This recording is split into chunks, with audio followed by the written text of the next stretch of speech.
Masuk papan ekonomi baru, analis soroti kinerja keuangan GoTo yang terus membaik. Bursa Efek Indonesia atau BEI akhirnya merilis papan pencatatan ekonomi baru. Sejauh ini, papan New Economy ini memasukkan 3 emiten yakni PT GoTo Gojek Tokopedia Tbk atau GoTo, PT Bukalapak.com Tbk atau Buka, dan PT Global Digital Niaga Tbk atau Beli. Ketiganya dikenal sebagai perusahaan teknologi startup pemilik platform digital dan turut mendorong perkembangan ekonomi digital di tanah air. Mengacu pada informasi yang disampaikan BEI, papan ekonomi baru merupakan papan pencatatan yang disediakan untuk saham perusahaan teknologi yang memiliki manfaat sosial dan pertumbuhan tinggi. Papan ini setara dengan papan utama. Analis Samuel Sekuritas Faras Farhan menjelaskan pindahnya saham GoTo, Buka, dan Beli ke papan ekonomi baru dapat menjadi katalis positif untuk saham teknologi ke depannya. Menurut Faras, belakangan ini BEI memang melakukan inovasi dan transformasi dari sisi klasifikasi pencatatan maupun indexing. Semakin banyak indeks, maka akan semakin variatif untuk investor terutama fund manager.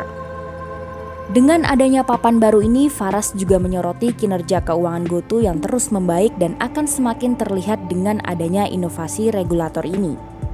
Salah satu hal yang paling menarik ketika perusahaan menghemat insentif, bakar uang, dan operasional, jumlah pengguna masih terus tumbuh, begitu juga pendapatannya.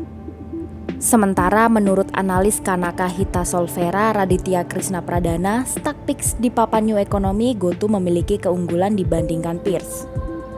Terutama dari sisi valuasi, bobot dan market cap, hingga strategi bisnis dan ekosistem. Kekuatan ekosistem GoTo tercermin pada nilai transaksi bruto atau Gross Transaction Value atau GTV mencapai 451 triliun hingga periode 9 bulan 2022 dengan total pengguna yang bertransaksi mencapai 67 juta users dan nilai kapitalisasi pasar 156,3 triliun. GTV adalah total nilai transaksi yang diproses dalam aplikasi. GTV GoTo ditopang 3 ekosistem utamanya yakni Tokopedia atau e-commerce dan GoTo Finansial atau fintech dan Gojek atau on demand. Namun belakangan ini harga saham GoTo sedang bergerak downtrend seiring dengan dibukanya penguncian saham investor pra-IPO atau lock-up period. Menariknya, secara umum pandangan analis masih positif terhadap potensi saham GoTo ke depan.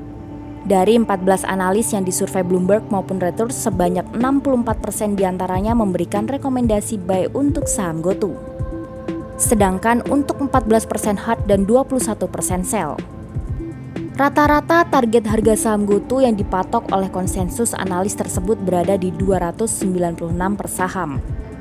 Apabila menggunakan target harga yang dibentuk oleh konsensus tersebut sebagai fair value saham GoTo, maka ada potensi upside sampai 125%.